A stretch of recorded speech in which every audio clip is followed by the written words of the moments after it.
personally also have some experience. I used to, between two internships, I actually worked in a nightclub, not as a host.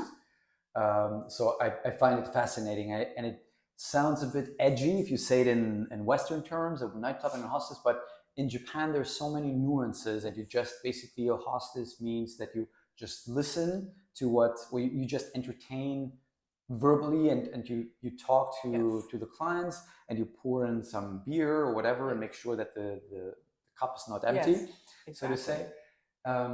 And I found that very fascinating, because I absolutely agree that you can learn a lot, because many of the Japanese salarymen or business connections that I have, that I used to have, they frequently go to so-called kawakura, or spirit clubs.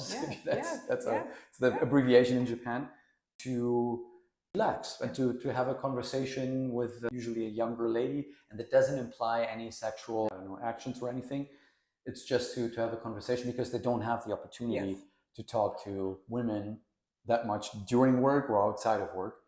And so tell us more about that, how you went that path, and what was your experience and what you took away from it, because I think that it has also a big impact on how you better understand Japanese businessmen, and maybe they feel better understood by you. Yes, it does. And, I want to preface it by saying, as you mentioned, the hostess industry in Japan, mizushobai, as they call it, the water trade, is very built into their society and their culture.